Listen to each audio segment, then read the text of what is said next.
Muy buenos días. Le agradezco a Juan siempre su gentileza y también agradecer al Hospital Ángeles y a la comunidad médica. Ha sido una institución que ha estado presente en la vida propia y de mi familia en muchísimas ocasiones. Conozco a Juan por su capacidad de acompañar, aliviar y curar procesos difíciles. Y siempre queda la gratitud y la admiración por lo que ustedes hacen, ¿no? Y por su gran capacidad de tomar decisiones en momentos muy difíciles para las personas, ¿no? De tener este vínculo y esta empatía y esta compasión por el paciente, sin temor a hacer lo necesario para que supere de la manera más digna y decorosa posible la situación por la que pasa.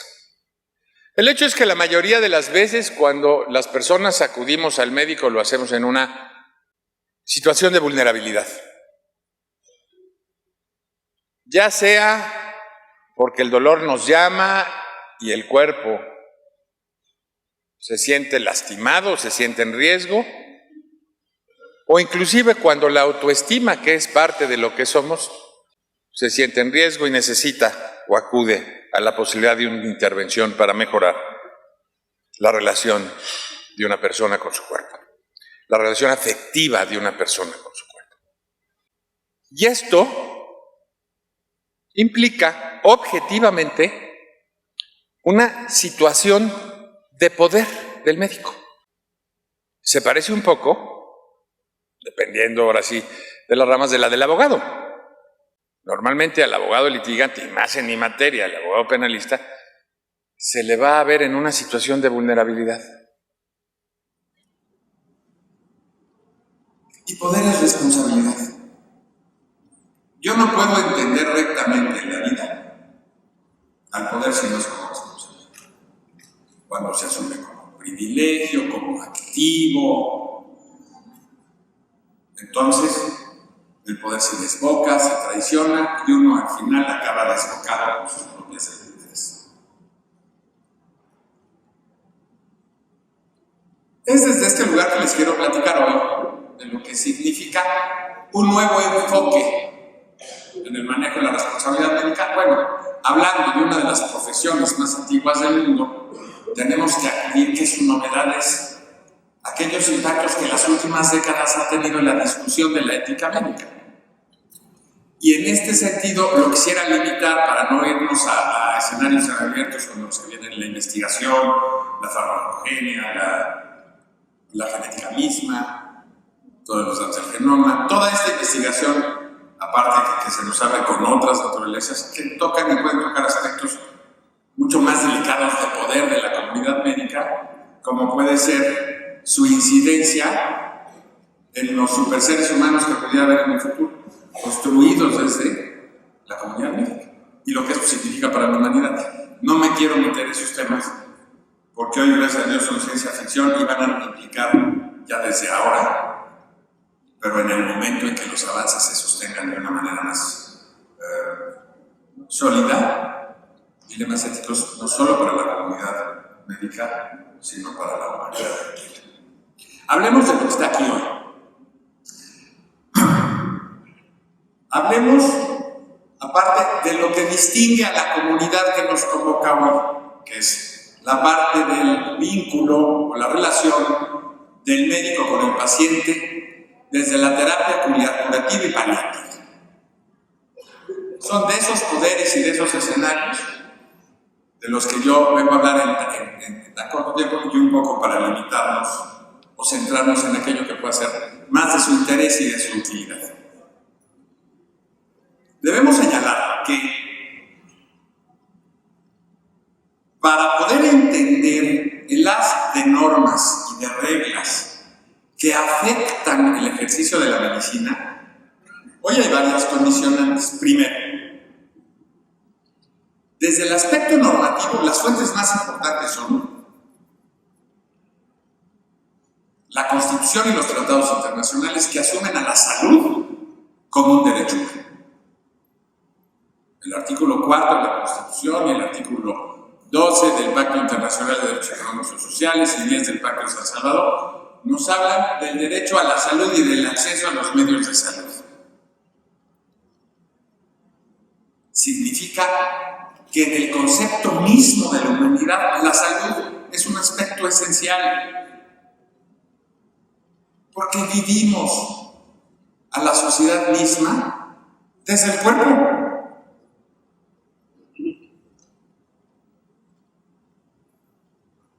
Porque el aspecto esencial del ejercicio de cualquier derecho, la base toral de cualquier dignidad, parte del cuerpo, parte de la vida.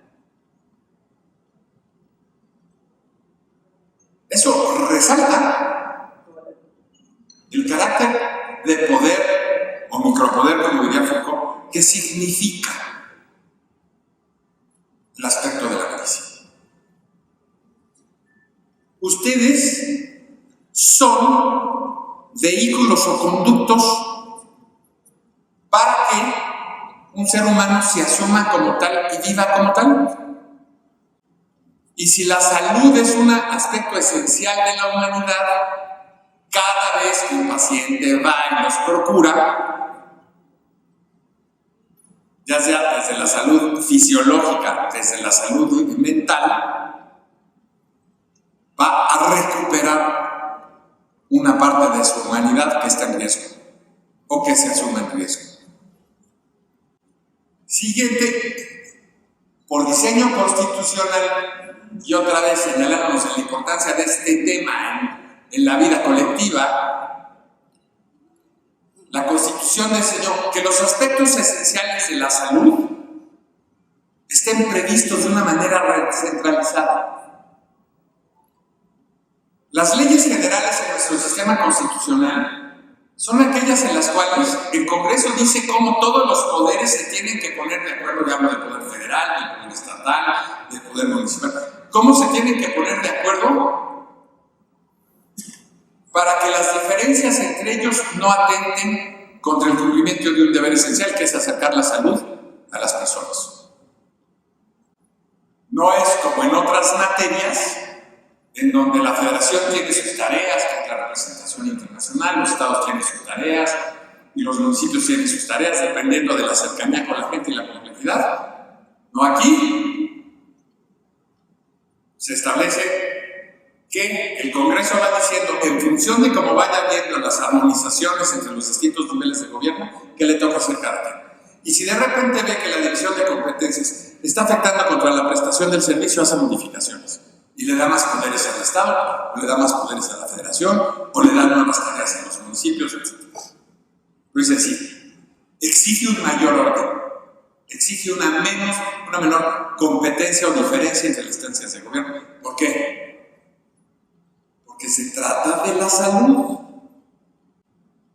Ese es el tamaño del poder, de la responsabilidad y del privilegio que tienen como seres humanos cuando se asume el poder con esa responsabilidad gozosa de ser uno mismo con los demás.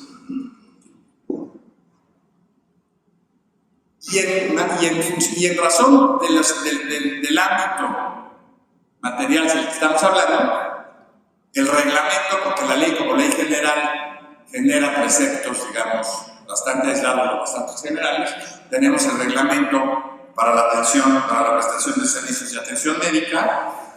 Las normas oficiales que en materia médica son, no yo la que conozco con algún detenimiento, me parece conmovedora, no solo me parece con la dureza de ciertos criterios técnicos en relación a razonamientos fisiológicos, es la de cuidados paliativos, que es un poco, pues, un grupo, no es algo tan orgánico, que se ha venido trabajando bajo la égida de Juan Ramón de la Fuente desde hace algunos años en materia sobre todo de la institucionalización de los cuidados paliativos, en aquellos escenarios donde los destinatarios no gozan de los recursos económicos y sociales para poder acceder a una muerte más decorosa, más digna, a la proscripción de la agonía en el momento terminal.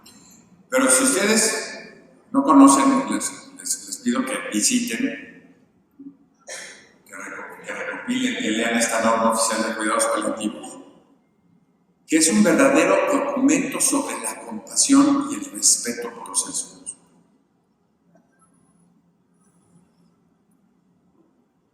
en donde se llegan a expresiones de compasión, en donde el médico es por encima de las lógicas fisiológicas que no puede ni debe olvidar, comprende otra parte de la estructura de la personalidad que se visibiliza enormemente ante el drama de la muerte, como es la estructura mental y la estructura moral y espiritual del paciente.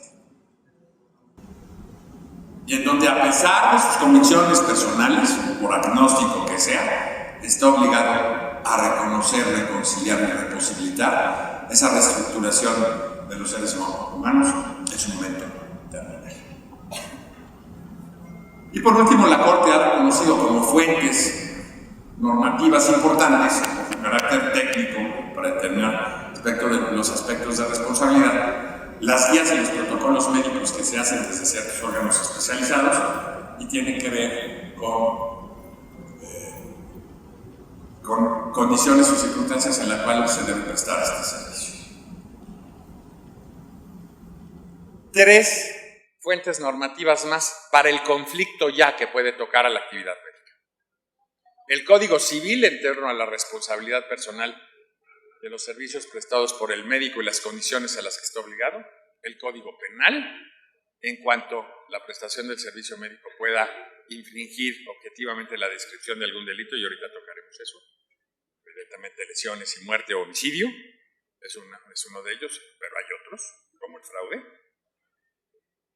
Y esta instancia técnica que se genera para poder superar algunos conflictos desde un lugar que respete los ámbitos razonables de decisión técnica que tiene un médico cuando trata a un paciente, que es la Comisión Nacional de Arbitraje Médico, el decreto que la crea y su reglamento interno. Otros aspectos, aparte de las fuentes normativas, para determinar de todas estas fuentes que tienen múltiples estipulaciones sobre la actividad médica, cuando se trata de analizar un posible caso de conflicto o controversia sobre la intervención de un médico con su paciente, son desde dónde se haya prestado el servicio, la condición institucional desde donde se presta el servicio médico, puede ser desde una institución pública, desde una institución social, desde una institución en la que se tiene derecho a bienes a través de sistemas de seguros, o en el carácter privado y convencional de la consulta, como puede ser un hospital privado. Cuando el prestador del servicio es una institución pública, un hospital, una clínica, o se hace desde el consultorio médico. Cuando se maneja de manera individual o de manera grupal, ¿no? En ciertos casos donde la intervención tiene un carácter colectivo. Cuando se trata solo del diagnóstico y luego de la terapia o intervención. Y por último, por la gravedad de la enfermedad y su naturaleza, cuando es curable o incurable, transmisible o intransmisible, y en el caso del incurable, cuando está en etapa terminal o cuando todavía no se llega a ella. Para cada una de estas situaciones, estos escenarios son esenciales para ir determinando qué tipo de norma se va a aplicar al caso concreto. Pero eso no es todo. Esto es tan importante que hay principios que desde la comunidad médica se han construido sobre los cuales se tiene que construir esta relación y que están en el orden de la ética y de la bioética y que hoy llegan con una gran claridad a las cartas de los derechos de los pacientes y a la carta de los derechos de los prestadores de los servicios de salud. Estos principios son el respeto a la autonomía, y ahorita diré porque esta es una de las condiciones donde la mutación de poderes ha sido mucho más clara y donde la novedad de la responsabilidad de la prestación de servicios médicos es mucho más relevante. La veracidad en tanto que hay honestidad en el discurso médico frente a una situación. Ojo, eso es lo que se guía, no es la infalibilidad ni la absoluta objetividad, porque simple y sencillamente desde la veracidad se deben reconocer las limitaciones desde la perspectiva del médico que habla, que la integridad no debe ser por impreparación, sino debe ser por la información disponible y por los medios a su alcance para discriminar la etiología de la situación que está determinada. Debe ser veraz en tanto que cree lo que dice. Debe ser veraz en tanto que ha explorado razonablemente el camino a sus conclusiones o sus proposiciones. Y de ahí nos vienen otros dos temas desde la antigüedad, construidos desde el juramento hipocrático. El no hacer el mal, el no lastimar. En que todo daño debe estar cubierto por una intención que lo justifique. Y en hacer el bien. Ojo, no siempre puede ser curar, pero sí respetarlo en su dignidad y aliviar. Cuando ya no se puede curar, se debe aliviar. Y por último, la justicia, en donde el médico debe orientar sus decisiones en función de aplicar a quien más lo necesite y mejor lo disponga los recursos disponibles, en función de sus propias obligaciones frente al paciente. A él no le toca llevar la política pública de distribución de recursos frente a la medicina, pero sí le toca resolver los conflictos en la escasez, sí le toca resolver también los conflictos en la abundancia, en tratándose de los dilemas de la responsabilidad médica. Con estos presupuestos, con los presupuestos de las fuentes normativas, con los presupuestos de las condicionalidades que nos permiten discriminar cuáles son las reglas aplicables y cuáles no, y bajo la expresión de los principios que acepta la medicina, tenemos que establecer 4 deberes básicos de los médicos que se reconocen en todo eso, en todo este entramado de la normatividad. Su educación continua, constantemente está en comunicación. No tengo duda, señores, a mí me ha tocado entrar y ver conflictos entre los doctores y son los más terribles.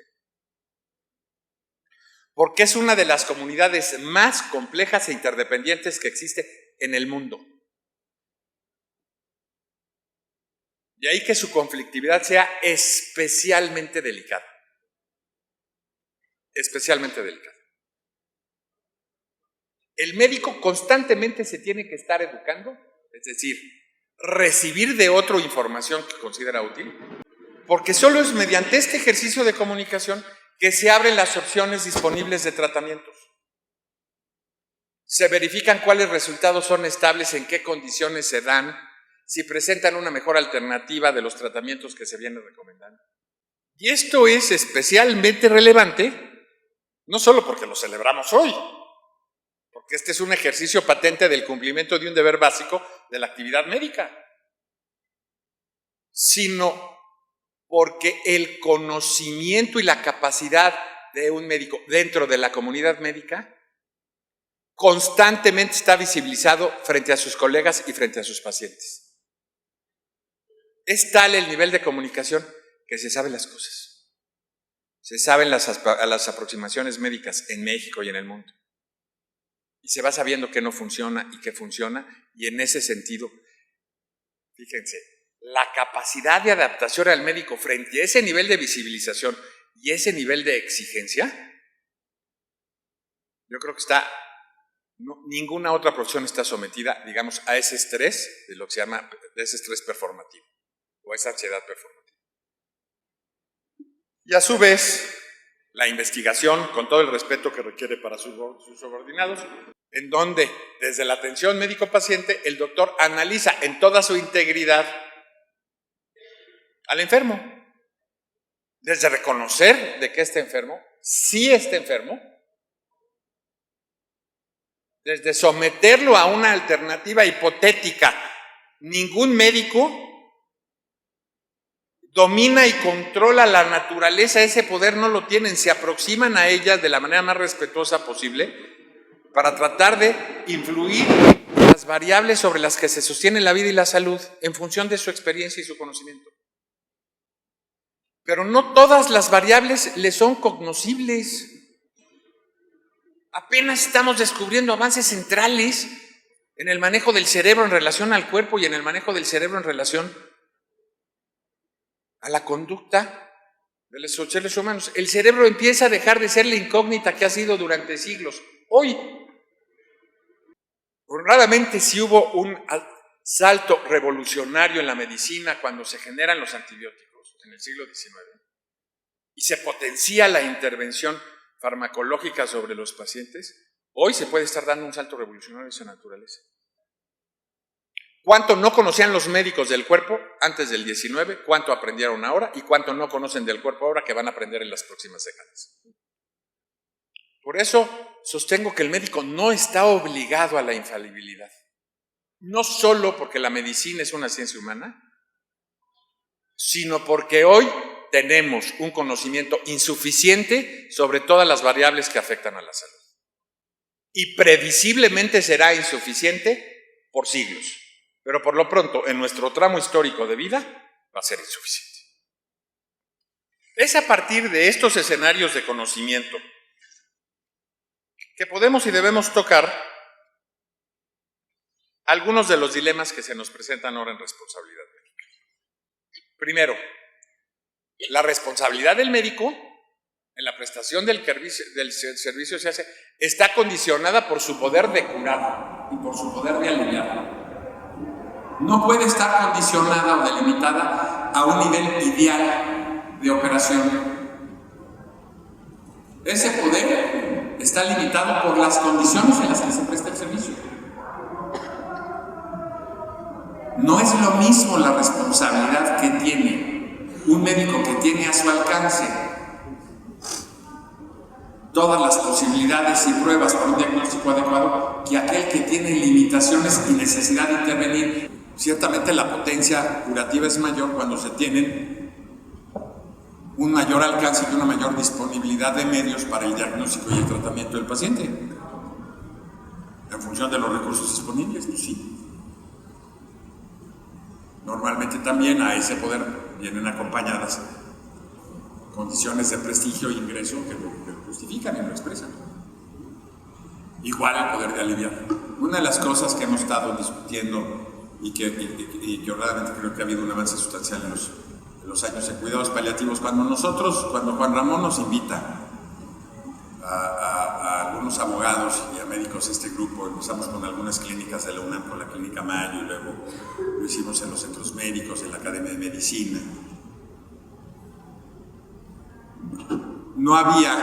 Todavía no se reglamentaba toda la parte de cuidados paliativos, esto es alrededor de 2010, 2011.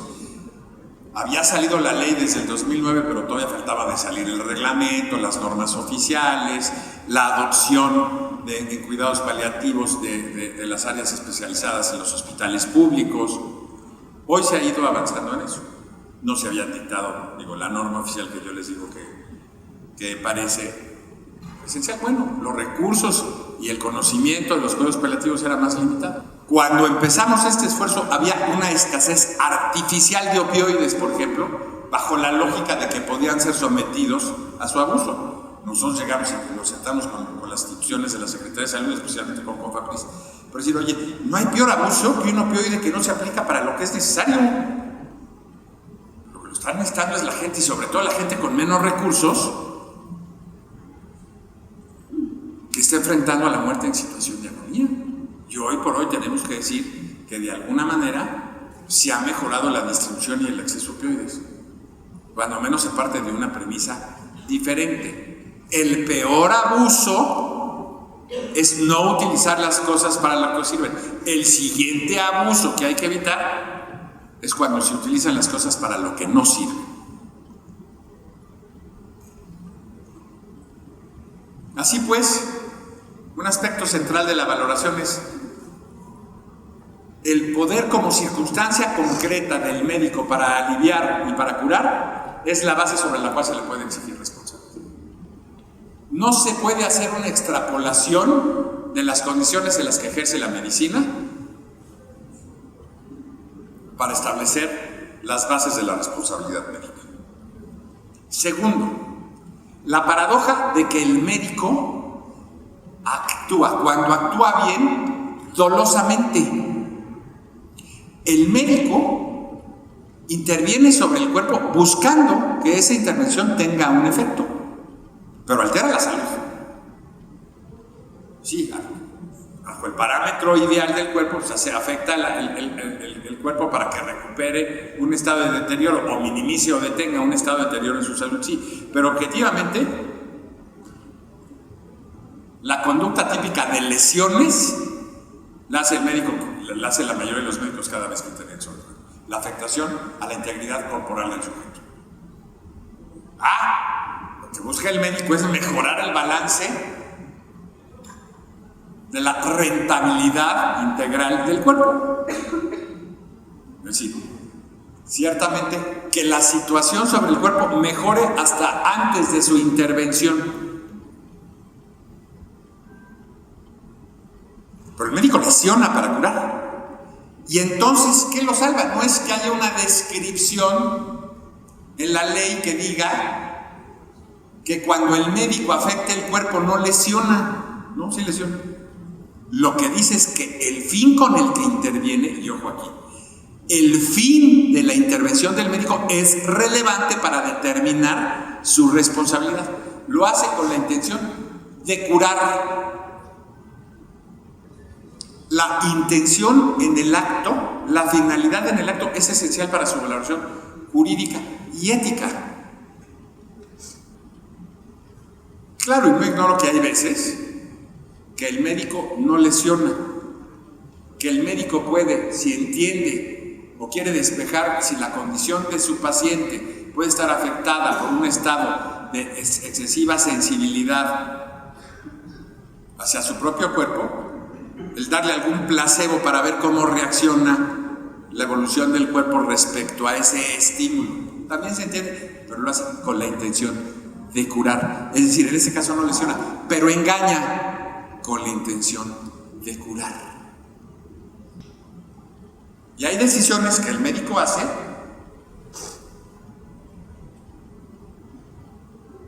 aún explorando para conocer mejor el diagnóstico y donde toma riesgos sobre el cuerpo con la intención de curar. Como es una intención milenaria, está construida sobre la conciencia de una comunidad respecto a las decisiones que se toman en momentos difíciles. Hay un bagaje de experiencia sobre la cual la intención de curar se expresa en decisiones concretas. Por eso que estas fuentes, como son guías y protocolos, como son normas oficiales, son producto de toda esa experiencia acumulada, importantísima, trascendental, fundamental, aunque sea insuficiente. Porque ese es el grado de incógnita en términos técnicos y de incógnita en términos específicos con la que siempre tiene que estar lidiando el médico cuando ve a un paciente enfermo. Ahora hay dos límites a esa posibilidad que atentan de manera clara contra la intención de curar. Y es cuando se lesiona para sostener la vida en condiciones de agonía, o lo que se llama el encarnecimiento terapéutico, en donde el temor a asumir una posible responsabilidad hace que se sostenga la vida, o por creencias personales del médico, o por el temor a procesar razonablemente decisiones en las cuales no sostener la vida resulta médicamente más adecuado, o cuando menos debe darle la opción al paciente de escoger entre prolongar su vida o vivirla en condiciones de agonía. No es su decisión sostener la vida, sino la decisión en ese caso del paciente. Y el otro son las intervenciones innecesarias, y este toca un terreno más difícil, más complejo. Cuando se puede sostener que la actividad médica está realizada por prácticas innecesarias que tienden a aprovechar la vulnerabilidad de un paciente sobre la hipersensibilidad que tiene sobre su propio cuerpo. El caso más claro puede ser las intervenciones estéticas frente a seres que no tienen, simple y sencillamente así como la bulimia o otras enfermedades, tienen una percepción deformada sobre su propio cuerpo. Y no hay manera que lo arreglen a niveles de cirugía. cuándo decirle a un paciente no o yo no. No lo necesitas, es momento. Este es un tema más psicológico que médico. En una situación personal, mi mujer y yo hace unos meses tuvimos que vivir ese dilema y vivimos profundamente agradecidos y respetuosos de una doctora en Boston cuando diagnosticó a alguien muy querido para nosotros que no había una base orgánica para sus dolencias, que había que atender el tema desde otro lugar. La intención de curar también implica la negación de la prestación del servicio o la atención médica por un médico frente a quien acude a pedírselo. Eso en cuanto a la responsabilidad de intención. Ahora, ¿qué pasa con los asuntos de negligencia médica? En donde se dice, hay intención de curar como finalidad lícita, pero se han violado normas de cuidado. La negligencia hoy es una construcción normativa arbitraria. Es cuando una persona causa un daño por haber violado deberes de cuidado exigibles en función de la actividad que estaba realizando. Regreso, el análisis de la negligencia médica no puede prescindir nunca de las condiciones en las que se presta. Y del conocimiento que le es exigible al médico cuando lo presta. Debe darse una diferencia entre la negligencia médica y una actitud dolosa del médico.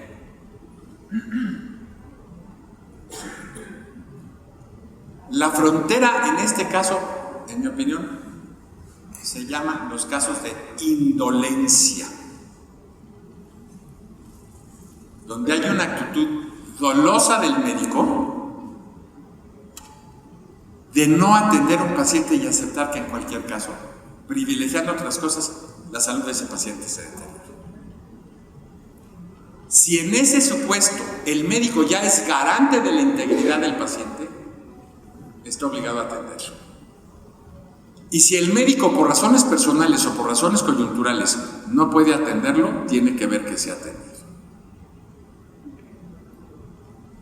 La indolencia médica es la negación de aquello que tiene que ser dominado por el médico, pero no negado, de la compasión humana. Ojo, a todo el mundo nos queda claro que queremos un médico que no le tiemble la mano cuando cure al enfermo, que no le tiemble la mano. Ese es el control sobre la compasión. El infligir el dolor necesario a un paciente para que sane. El hacerlo con el absoluto compromiso de los aspectos técnicos involucrados en el tratamiento. Pero no, nunca con desprecio al paciente como cuerpo o masa. Siempre entendiendo que se está tratando a un ser humano como uno, como el médico mismo. Eso no es negligencia médica, esa es indolencia y es la muerte del alma del médico. Y con ello, su incapacidad de sanar y curar al otro. Distinto al caso de negligencia médica, en donde, por falta de preparación, o por haber estado prestando el servicio en condiciones inadecuadas, o por no haber superado condiciones adversas que tenía en ese momento cuando tenía la potencia para hacerlo.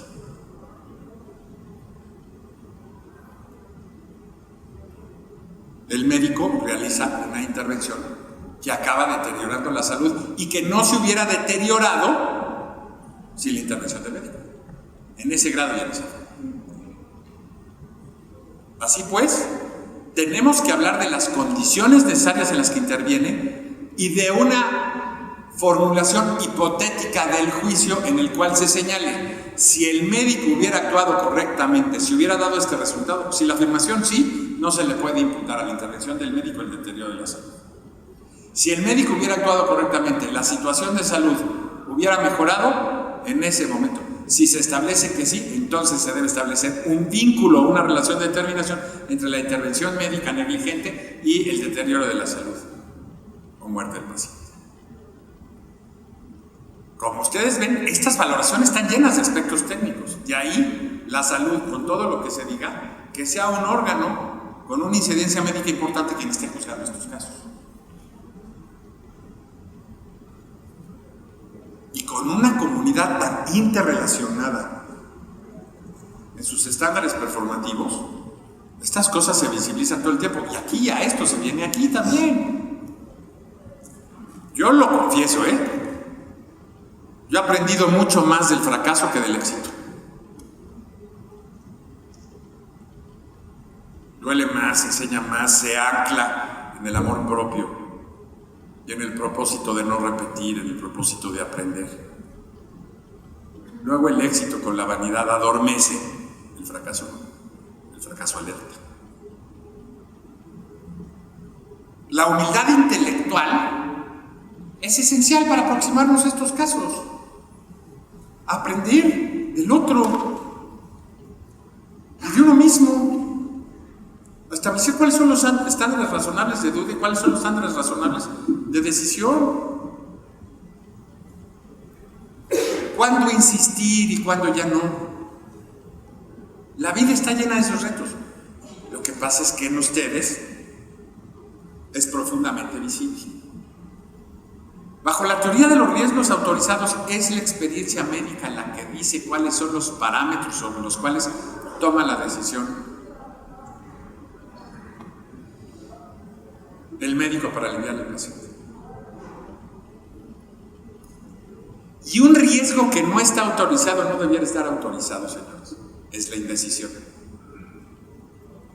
La teoría de los riesgos lleva a los parámetros sobre los cuales ustedes toman decisiones todos los días, y son esas decisiones las que los justifican como médicos en la comunidad de los hombres.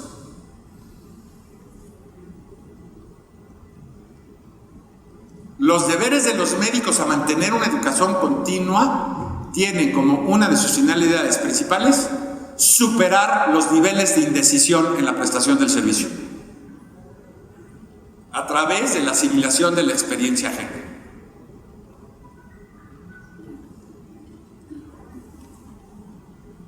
Yo cuando voy al doctor, en mi carácter de abogado y por mi trayectoria, yo sí soy un hombre que ha tomado decisiones. Algunas correctas, algunas equivocadas. De todas he aprendido, pero más de las equivocadas. Y yo estoy hecho a tomar esas decisiones. Es lo que me justifica en los circuitos sociales en los que me desempeño. ¿Ustedes también? A lo que están obligados es que sean decisiones correctas. La indecisión, en un momento en que genera una falta de intervención oportuna, es una causa grave de responsabilidad médica. Sanar, no sanar cuando se puede sanar, es una causa de responsabilidad médica que tiene que ser abordada.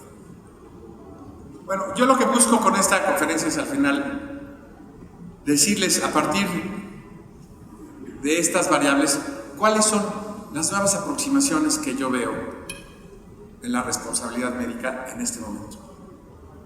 Y son dos especialmente que deben ser atendidas. Uno, los nuevos poderes del paciente. Como en ningún caso en los cuidados paliativos se sostienen los poderes del enfermo y de sus familiares frente a las decisiones médicas. Lo único que se exige es que haya la decisión de un médico especialista sobre la condición de terminalidad. Y cuando se establece la condición de terminalidad, los poderes del paciente se potencian porque se privilegia su posición frente a la muerte respecto a otro tipo de decisiones. ¿Cómo se define la terminalidad? Incurabilidad con pronóstico de vida menor a 6 meses. Dictaminada por un médico especialista. Y ya entonces se le concede esta potenciación al paciente para decidir cómo muere frente a ese escenario de decisiones. Si suspende el tratamiento curativo,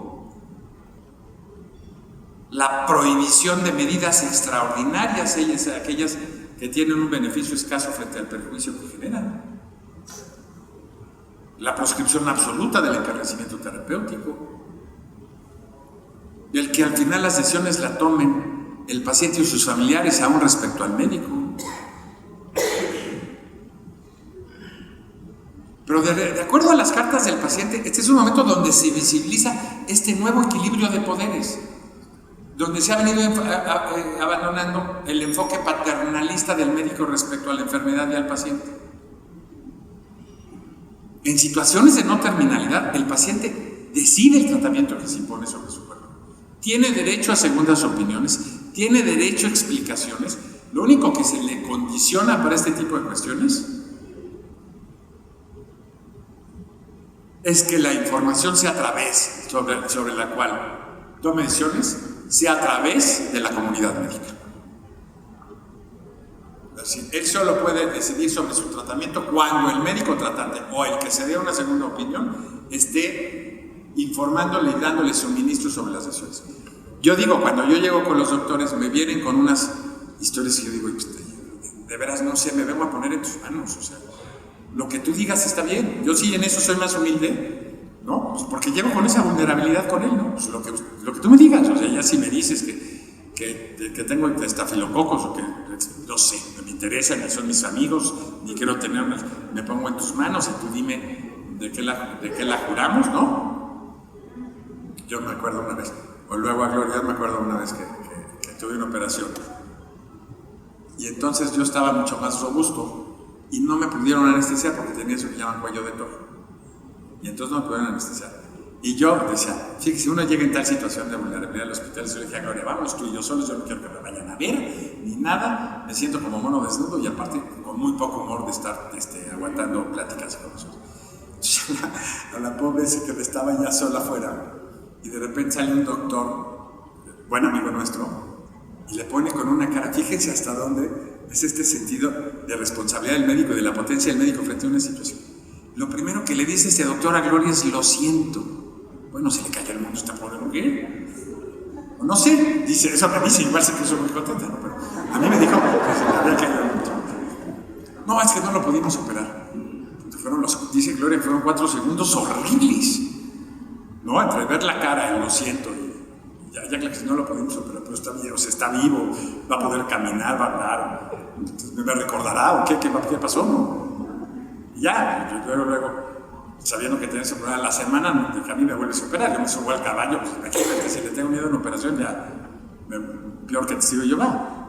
Entonces, a mí, y a la semana le encontramos el modo y lo resolvemos. ¿No?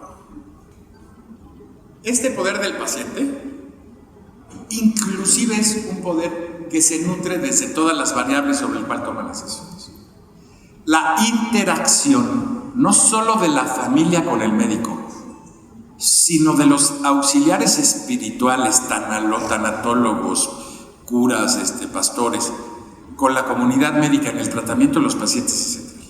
Ahorita que hice una mala aplicación de los testigos de Jehová, encontrar la manera de atender a una gente que pone limitaciones sobre el diagnóstico en función de su fe es uno de los dilemas esenciales de la responsabilidad.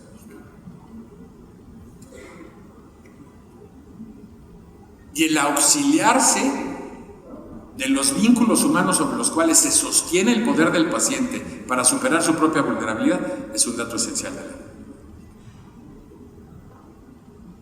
El otro tema sobre esta mutación de poderes es el conocimiento y el avance fundamental del consenso y de su comunicación. La globalización es un aumento de la intensidad de la comunicación entre las comunidades técnicas. De hecho, que los parámetros de decisión de los médicos hoy se miden sobre su accesibilidad ágil y rápida a información disponible que puede mejorar el tratamiento.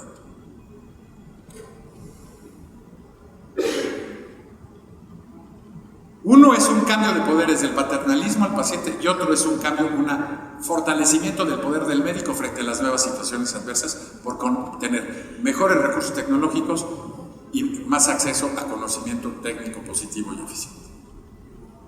Este es el escenario nuevo sobre el que se construye la enorme y preciosa y divina responsabilidad que ejercen todos los días.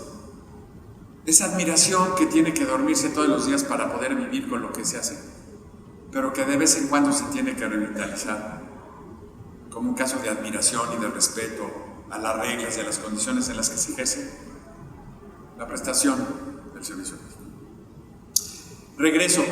Una parte fundamental de nuestra humanidad se construye desde la noción de salud. El médico no agota toda la posibilidad del humano, no agota toda la posibilidad de lo amoroso, de lo bello, de lo justo, no. Pero sí abarca un área central e importante de lo que somos como seres humanos. No hay humanidad sin doctores. De ahí el horror y la vergüenza cuando la comunidad médica se atrevió a los experimentos más atroces en la Segunda Guerra Mundial y quiso revisar la ética de una manera central, y que fue un aspecto esencial para la modificación de poderes en el tratamiento médico-paciente. Los criterios sacados de los juicios. Pero que haya odio no desaparece el amor. Que haya locos no desaparece la enorme generosidad que orienta la atención del servicio médico. Cuando enfermos vamos al consultorio, fuera del tono docto y a veces frío del médico que nos atiende, nos gusta ver en su mirada ese dejo de humanidad y de comprensión. Yo he estado en la posibilidad de atender servicios médicos en México y fuera de México. Nada es igual a la calidez de la comunidad médica mexicana. El más pedante de los doctores es mucho más cálido que muchos doctores en los Estados Unidos o en Europa. Porque ser humano está y descansa en mucho de lo que ustedes hacen.